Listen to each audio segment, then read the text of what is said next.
The Ford 900. This is a Ford 900 by Graphic Reproductions. It does not have the chain steer like the previous 900. With the Graphic Reproduction 900s, if the fenders are cast aluminum, then the seat is cast aluminum. If the fenders are stamped steel, then the seat is stamped steel. This 900 has the cast aluminum fenders and seat, the same as the chain steer. This is a restored version of the Ford 900. It also has the Ford name cast into the body with raised lettering and painted red.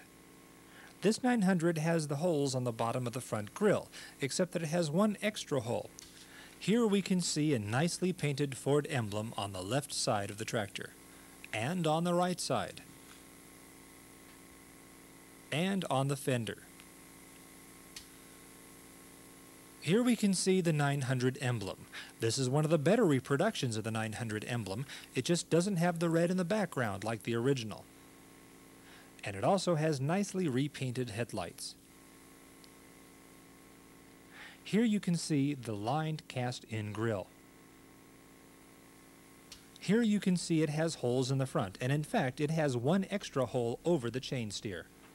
It should have swan tires on the front and rear mounted on star rims. The front tire is 7 by 1 1/4 inch rib tread flat-faced with swan on the side.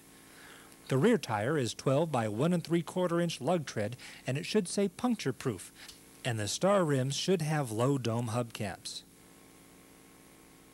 This also has the unique hub only used on the 900s. This one has 3 bolts.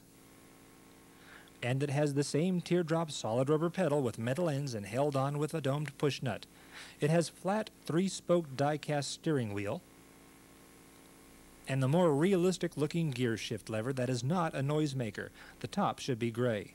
It has the same steel spring support as the chain steer and the same unique seat. It should have the same hitch as the chain steer. And the battery is painted black on all Graphic Reproduction 900s and 901s.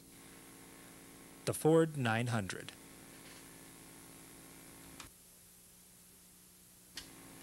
The Ford 900. This is a restored version of the Ford 900 manufactured by Graphic Reproductions. The steering wheels are at different angles in the 900s than the 901s. The gear shift knob should be gray, not black like it is on this tractor. This 900 also has the stamped steel seat and fenders. Here you can see a close-up of the original 900 emblem. The reproduced one on the last tractor was very close except for the red. And here we see the front grille with no holes in it like the last 2 900s we've seen.